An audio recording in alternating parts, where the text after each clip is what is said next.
Hey, my name is Bolis, and I beat the often path by changing the way we use electricity from alternating current to direct current, fighting a ages-old battle, maybe more than a century, that was started by Nikola Tesla and Thomas Edison. Bolis Ibrahim is the president of Cence Power, a startup that aims to stop energy waste when AC power is converted to DC. Because you are an electrical engineer, you'll no doubt remember that the power coming into your house or office is AC, or alternating current. However, the vast majority of the devices and lights that you use are DC, or direct current. Currently, each individual device does its own AC-DC conversion, and if you've ever felt a hot laptop charger or hot LED light enclosure, you'll have witnessed all that power and therefore money going to waste. Cence can save buildings up to 40% on their energy consumption with an ingenious patented go-between, and it really adds up when you consider how many commercial buildings there are in the world that could benefit from this. So here right now is Bolis Ibrahim. I'm Ross Palmer, and this is Beat the Often Path. Well, welcome to the show, Bolis. That was literally the first thing that I was going to ask. This is a Tesla Edison. I mean, didn't Edison kill an elephant on the basis of this very debate? Yeah, he was trying to like make a show, yeah, by like scaring people off of like alternating current electricity by killing an Is that elephant. And Topsy the elephant or yeah, something, or he did Topsy or he did that. Flopsy? I I can't It's remember I going can't remember way the name, back but in he the old did. memory Yes, he bank. But was. yeah, so he was trying to demonstrate, Yeah. but it was a contrived experiment and it was probably on false pretenses, right? So yeah, what is the debate? How do you enter into this? Why has it been going on? I assume that Tesla is right in everything that he did because I think he was probably an alien who was so far ahead of his time that we just don't understand. But am I wrong about that? So I guess like I'll take it back to the beginning, and we write a lot about this topic on our website. So after this, if you still don't understand, you can go check out our website, sensepower.com, and read our blog. Like we write a lot about this topic. So Edison, back like more than 100 years ago, he started a company called Edison Co. or Edison Company, and he was an inventor, and he was making all sorts of stuff. So light bulbs. He had the original patent for the incandescent light bulb, and he also devised the system for distributing electricity, right? Like people were using candlelight, literally. And so he invented the light bulb and he wanted a way to distribute electricity to this light bulb. And so he invented a system for distributing this power. He also, the way he generated this power was through a motor. It was all direct current or DC. And the problem was that the voltages were really low. And if you go back to like high school physics, when the voltage is really low, if you want a very high amount of power, you have to increase the current. And if you have a high amount of current, because its power is just voltage times current, and so if your voltage is low, you have to send a high current, and high current means you need thicker wires. You're also generating more heat because um, power loss is just I squared R, or like the square, like you multiply current by itself, or I squared times R, which is the resistance. So the higher the current, the more power loss. But you'll notice that voltage is not a part of the power loss equation. So that's what Tesla was thinking. Tesla was thinking we need to increase the voltage to be able to transmit the power further. And so Edison hired Tesla, who came with all these like really good ideas. They had a falling out, and then Tesla ended up going to work for George Westinghouse at the Westinghouse company. And George Westinghouse saw his like vision, and he was like, "Yep, this is what we're going to do." So Tesla was the inventor of the alternating current generator. So he had a generator that made alternating current or AC power, which is what we still use today, 140 plus years later. But he also invented the transformer. And the transformer was a cool way to step up the power. And it only worked for alternating current. And we still use transformers. They're the big green boxes in our neighborhoods, they're up on the poles. We use them in our cell phone chargers. They're a way for us to step up and down the power. The catch is that transformers only work for alternating current, they don't work for direct current. And so what happened is Westinghouse and Tesla were left with a system that could distribute power further than Edison's system. The wires were thinner because they had a higher voltage, so less current, and their system was a lot cheaper. And so Edison, in an effort to sort of like save himself, started killing animals, and like he invented the electric chair and used alternating current in the electric chair, Great. And so he was trying really hard to defame the alternating current system. Of course, like physics always ends up winning in the end. Edison failed, and he had to merge his company with General Electric, or he was acquired by General Electric, and which still exists today, General Electric. And so this is a really cool story, and it's like there's so much more to it that you can like learn on our website. But that's really like a in a nutshell, AC and DC power and why we use AC power today. And yet, the main issue that your company solves, that your startup solves, is the fact that despite the fact that AC is coming into all of our homes, all of our devices, like our phones and all of that, that's on DC. So, what is the issue that you're trying to solve, and how did you solve it? So thanks for doing your research and already knowing that. So like yeah, more than if you think about it, like the modern home, it's almost 100% direct current power consumption. So the screen you're looking at right now, your studio equipment, our lights if we're using LED lights, right? Like our chargers, our devices, anything digital, anything with a battery, anything with a display, all that stuff is direct current. And moving into the future, all the most efficient motors that we can build are direct current. They're called brushless DC motors. So our power tools, our washing machines, our fridges, the compressors. If you go into like a Best Buy now or like wherever you buy appliances, you see these like inverter appliances like LG inverter, Samsung inverter, inverter fridge, inverter dishwasher, inverter. These are all direct current appliances. Um, Almost everything is becoming direct current, right? Like our HVAC systems are becoming direct current. Ceiling fans, like anything with a motor, so like our heating and cooling. So moving into the future, we use direct current, but the utility supplies us still with alternating current, and the grid is alternating current. So our job is to convert now from alternating current to direct current. It's a generally inefficient process, and it's obvious because if you pick up your cell phone charger, you can It's feel how hot. warm it Yeah. gets or how hot it gets. Yeah, you could, and sometimes like your laptop charger, you could cook an egg Yeah. on it, right? If it's like pretty Ooh. bad, and it's like all that power is being wasted as heat, and that's only one type of loss. There's another type of loss called power factor, and that's power that you don't even use. You reflect back to the utility, and it gets burned up in the Hmm. wires, right? The cables. So it's a pretty inefficient system, and it's just a remnant of like all this momentum we built over 140 years because of what happened between Nikola Tesla and Thomas Edison. Thomas Edison was just way ahead of his time, and Nikola Tesla had like um, basically the best of what was available at the time, and so we stuck with it. There was no vision for the use of direct current. There was no vision of like we're gonna have cell phones or we're gonna use semiconductors or we're gonna have like supercomputers. There's no vision really of that, and that those things were gonna be direct current. So we stuck with the alternating current. We poured all the money into the infrastructure, and now we're stuck converting or making these conversions. And it's such a problem that like you see like companies like Apple, like you go and buy an iPhone now, you don't get a Hmm. charger. That's someone else's Yep. problem now, right? Like Apple said, you know what, like we can't make this efficient like at a cost in a cost effective way. So instead of trying to make it efficient, like it's just this pure genius. Like we're gonna cut it out, someone else can Yep. build it. Or if you want to come buy ours, you pay It's a a lot. premium. Yeah. And so everyone's following suit. Like I just bought a Pixel, and it didn't come with a Hmm. charger. Samsungs now don't come with chargers. So, but yeah, the solution, and it's happening, is that we're starting to distribute and generate direct current power. So solar panels, they produce direct current power. Batteries, they store direct current power.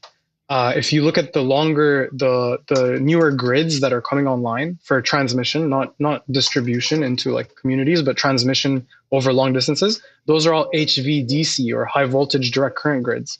So we are moving towards this, but this is a 140-year-old momentum. We need to change directions. Do you think that AC in general will eventually go away completely, just at every level? I think that there will be very minimal uses for AC. I don't think it'll disappear. It's a form of electrical current that's like useful to us in many ways. I don't think AC will disappear. I think what will disappear is the use of 60 hertz or what we call like low frequency AC. So the AC that's in your wall, the current is alternating between, if you're in North America, plus 120, minus 120. If you're almost everywhere else in the world, it's plus 240, minus 240, but it alternates 60 times a second or 60 hertz. And I think that form of alternating current will disappear. There are other forms of alternating current that are pretty useful. The high frequency type, And so we use this in our wireless chargers, like to get like to induce a current like wirelessly. With the Like wireless that's charging like pretty pad. useful. That's an alternating Okay. current. Wireless charging pads, induction cooktops, like our induction cooktops, those are high frequency AC. So that type of AC will stay, but the power has to start as DC. Like even in our induction cooktops, what happens is we go from 60 hertz down to DC and then back up to some high frequency AC. So I think the use of 60 hertz, 50 hertz, 60 hertz electricity will disappear, but alternating current, we will still have uses for that. Okay. So, what we're doing then essentially is to power our homes, we are converting this AC in a million different individual chargers in a million different ways. However many gadgets we Mm-hmm. have their own individual converter, basically, right? So, Yeah. I saw a number from your website, something like 40% inefficiency here. What does that mean in the context of the home or a commercial building? And how did your device help mitigate that loss or waste inefficiency? I got you. So think of like the example we normally think of when we think of like 40%, for example. 40% is a worst case scenario for, and sometimes it's even worse. Like if you go and buy a downlight, recessed downlight, what we call like pot lights, these like LED flat discs that we put in our ceilings and they make like really nice light. Um, those the drivers are the ones like you buy from Amazon, like the regular one. It's usually like they tell you it's like 10 watts, but actually only 5 watts of power gets converted to light on most of these. Like you can actually like if you're savvy enough, you can take it apart, you can try to power it up and with a voltage source or a power source, and you can, if it has a display, it'll show you that it's only consuming 5 watts. So what's happening to the other 5 watts is it's getting burned off as heat, and that's in the conversion from AC to DC. And that's because the manufacturer has no incentive to make that thing efficient. The pot light, the LED is already efficient. So like 10 watts, so what? You know, like 10 watts is nothing. And it's expensive to make the driver efficient. So, and no one's telling the manufacturer they have to. There's no regulation at that low power. And so what they're doing is they go like, oh, okay, what's like one pot light, right? And like you think about it, like one pot light, 5 watts. What's 5 watts? That's like less than a penny, right? Over like a year, and maybe not less than a penny over a year, but it's like It's it's nothing. a very small amount Right. of money. But when you think of that's what when you think in isolation of like one pot light, but now you start thinking of like a country of pot lights, a whole world of pot lights, right? And it's not just pot lights; it's like your cell phone charger, and now you're like HVAC system, and you're like whatever it is. Like it's all it starts to get like really crazy how much power we're just burning off as heat because we have this really old way of sending electricity, electrical power from like the place we generate it to the place we use it. And at the place we use it, unfortunately, what happened, what was unforeseen, was we stopped using it the way it was being sent to us, and we started using it a different way. So we stopped using the AC power and we started using DC power. And it's just because of like the advent of like cell phones being so cheap and computers being so cheap, and like this is how we like, you know, this is how we do our life now. It's like all digital, it's all like connected, it's all like, yeah, it's just a it's that's the 40% number comes from there. Mm.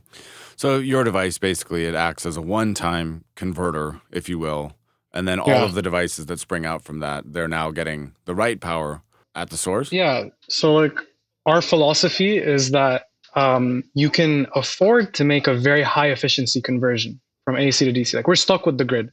The grid, like for the next like who knows, like we're stuck with it. Like I imagine it's going to take like 50 plus years to change the distribution Sure, grid like that's coming to our that makes houses. sense.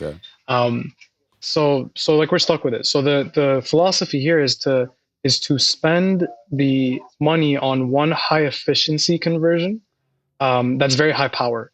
And that one it doesn't have a space constraint because it goes next to an electrical panel. It's a and what it does is we convert one time. Like so, the panel behind me, Yep. that's like our main product, which is a target for commercial lighting. Sometimes we do residential as well, like so houses. Some people will have it in their like cottage or custom home, but most of the use case is commercial. So like we do like hospitals, retail, like malls, all sorts of like commercial buildings. And what we do for the lighting side, that lighting panel, is we convert the power from AC to DC at a very high efficiency right from the jump. And then we distribute DC power out of this box, like out of this, like, or we call it like a DC hub or like DC sub panel. We distribute that straight to LED lights that don't have a driver inside.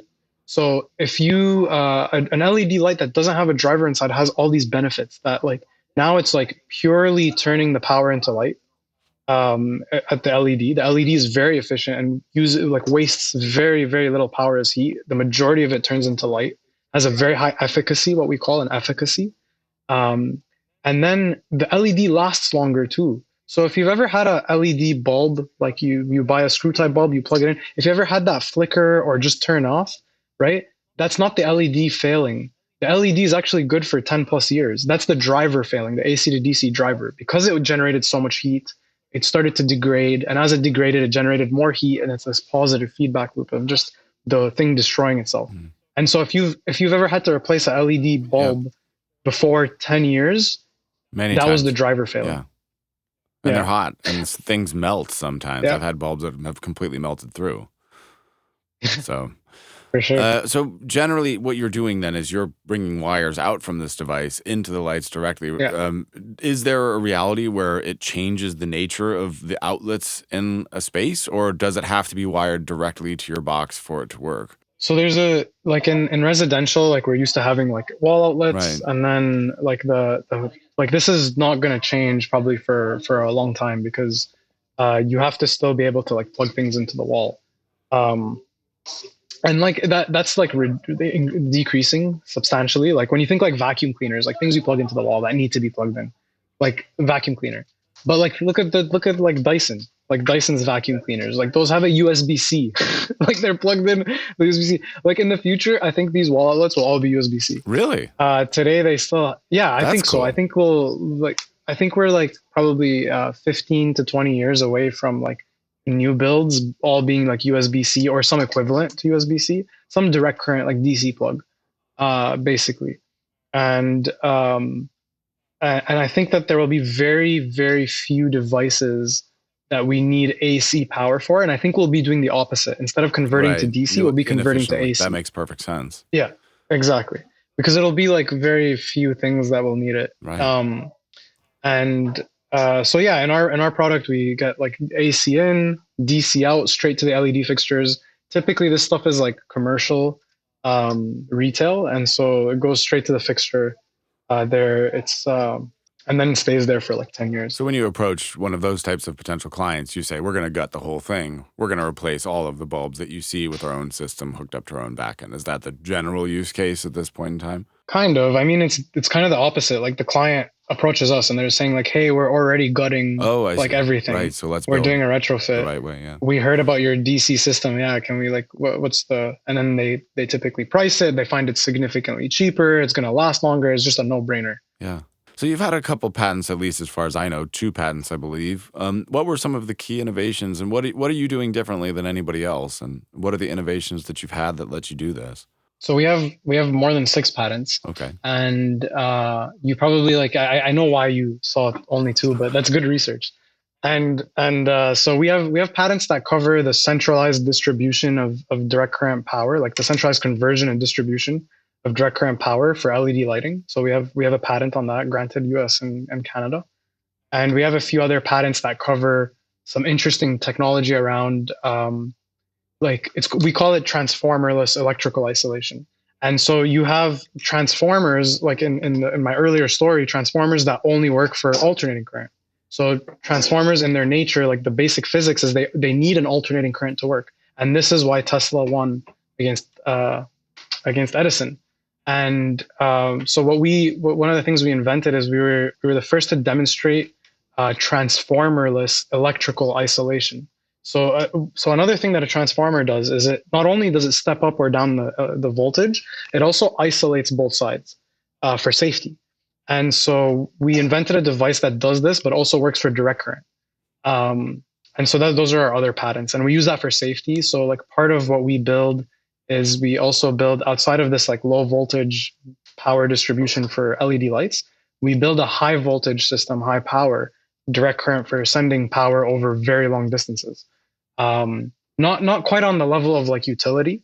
It's not a utility type situation. It's more of like if you have a antenna, like a radio antenna that's like a kilometer away, 1,000 meters, or Right. 3,000 feet away, something that's like 3,000 feet away. How do you power that?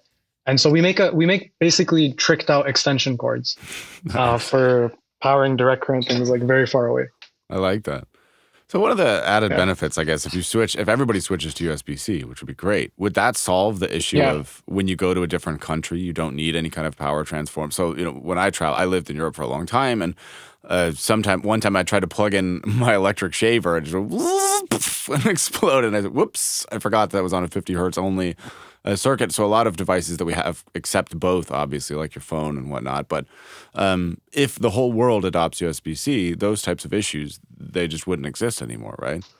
Yeah, for sure. It's a global standard, and I think that the world should move towards like global standards because of like what you just mentioned. And it's like easier for everyone. It makes sense. It's just superior. It's better. Right. And there's no reason why we shouldn't have a global standard plug and a global standard Right. voltage. And it's like moving towards that, yeah. It seems And so very USB-C logical. is a good, yeah. Okay. So That's there's two types of like really cool DC plugs that we use today all over the place. It's USB-C and power over Ethernet. So the Ethernet jack, like the RJ45 jack that we use to plug into the internet, or like we plug our routers in, like that stuff. A lot of that is also powered, and so we're able to power things. Like we use it for security cameras. So the majority of security cameras are power over Ethernet. The majority of like Wi-Fi routers, if you go to like public spaces, those are power over Ethernet.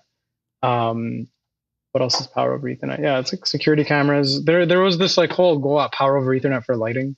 I just think it's like a expensive way to do something that should be simple. right. But it is the whole thing about pushing DC power forward and like use of like just regular plugs and regular cables that are interchangeable. Yeah. Well, that is a very interesting development to see that. I look forward to it. Mhm. So for you personally, getting a bit personal about this, how did you end up with this idea? Was this something that you were always fascinated by? Because it's such a specific and strange thing. How on earth did you end up here? It sounds logical now that we're talking about it, but what was your journey to this idea or this business?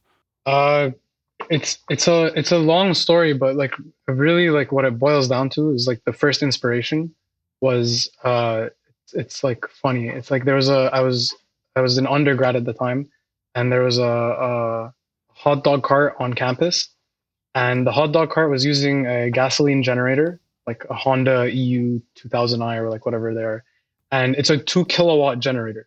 So it generates 2 kilowatts of power, or it's capable of generating 2 kilowatts of power. And he had it plugged into like a bunch of LED lights, like probably like 30 watts of LED lighting.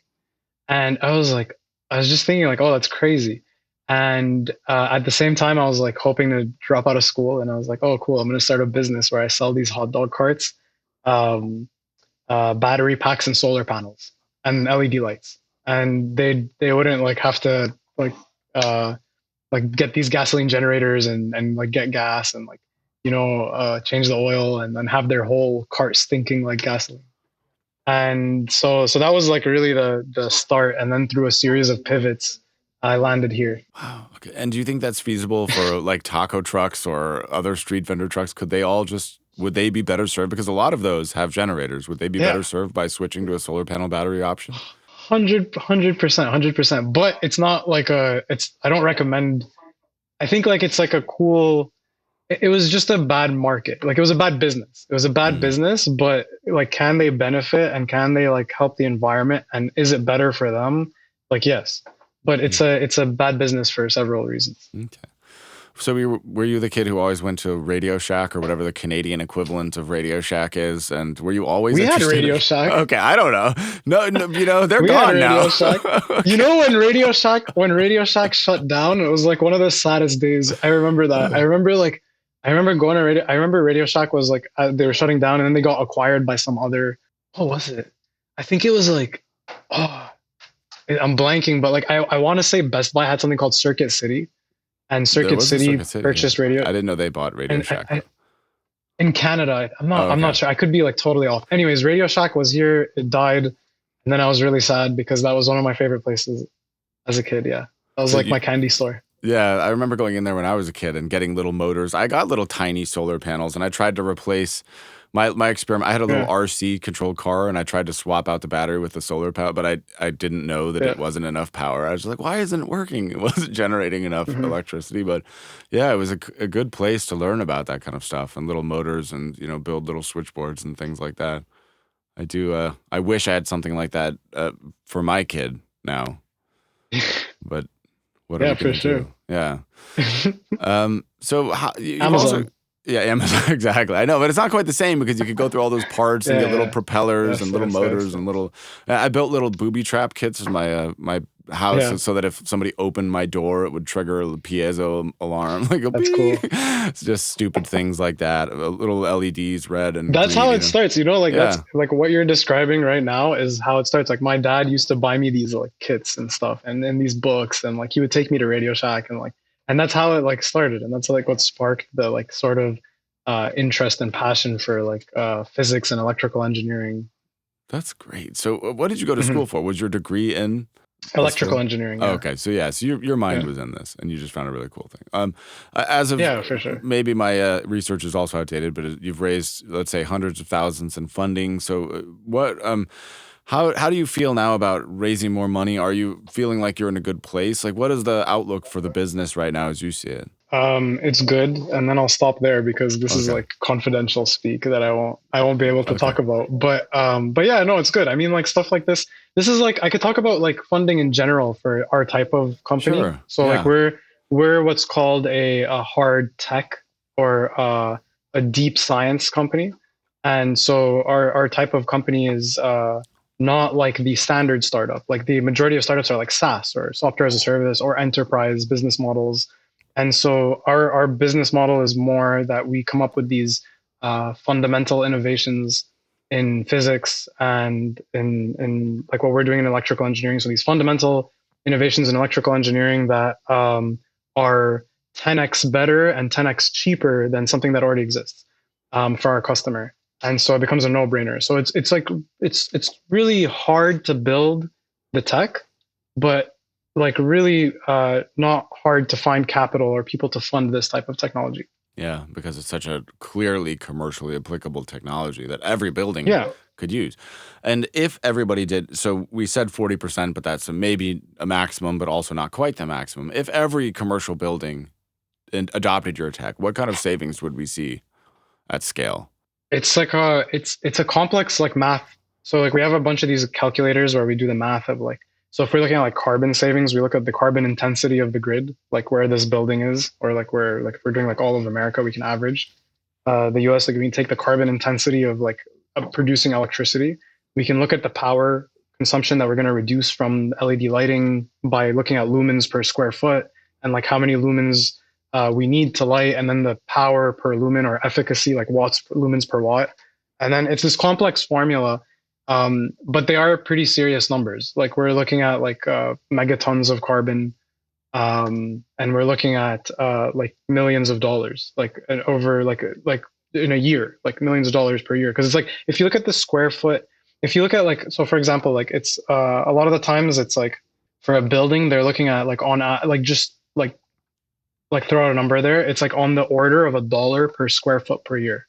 That's how much money they're throwing away in these like inefficient conversions. So it's $1 per square foot per year. So if you got a Mm, million square feet, you're throwing away $1 million every year. wow. Well, I love the idea of making things more efficient. And that's one of, I'm obviously a big Mm. champion of sustainable businesses, and that's largely what we talk about on this show. And one of my favorite things in the world is doing more with what we currently have. I mean, obviously, expanding the pie, making things better. There are many different approaches to this problem, but I love the idea of making what we do more efficient. It seems like in almost every industry, there are massive inefficiencies that if we could just patch those up, we can save a lot. So it's exciting, and I really appreciate you taking the time to chat with me and share some of what is clearly highly technical stuff. But I hope that our audience finds it relevant and understandable because maybe in the future, when somebody plugs into the wall with the USB-C, they'll understand why and they'll say, "Okay, Bolis was ahead of his time. Maybe you'll be the next Tesla or Edison of the future." As we wrap up here, do you have any general words for people who are maybe considering starting a business or who have an idea or who want to contribute to sustainability via a business or just to the bettering of humankind via a business? Oh man, don't do it. Don't do it. it's All right. it's Settle. painful. You heard it And here first. That's it. Just if do you not do it. if don't do it, It's and if you're don't like waste your if time. you Don't if you're bother. crazy enough to if you're crazy enough to still want to do it, just make sure that you're solving a real problem. That's a very high quality problem. And by high quality, I mean that it's like affecting a lot of people. It's actually a problem. Like your solution is like painkillers and not vitamins, and that it's a problem that like is persistent. It's like multiple times a day. Ideally, that people experience this problem. Ideally, it's like a consistent problem, not like a hey, this is like a once a year problem. It's like a Christmas type problem. It's like this is like you're solving a really high quality problem. If you're like the problem that you're trying to solve is really really high quality, then and you're crazy and like something's wrong with you, go solve that problem. Otherwise, don't put yourself in a position where you're living a life like this. Collect a There you go. That's paycheck, the be happy, yeah, and be exactly. grateful every single part of your day. Yeah, Every time start a you clock out family, at have 5 kids. p.m., just be happy. Yeah, exactly. Every time Yeah, you for leave for sure. the weekend, just be extremely glad. Every time you go out in Yep. nature and relax. Yeah, there you Well, I go. really appreciate it, Bolis. And I also learned in the pre-show that Bolis is Arabic for Paul, which is something new that I learned. So Oh maybe that little yeah. tidbit's interesting. Where can people support you or support your work? Because the spelling is a little bit unusual. For sure. So you can follow us on all social media, Sense Power. So if you go on our website, www.sensepower.com, CENCE. I'm sure you'll drop a link somewhere. Yes, we'll put it Check out over our here. Yeah. blog, share our stuff. If you're in the field of like electrical engineering, building design, and whatever, reach out for more information.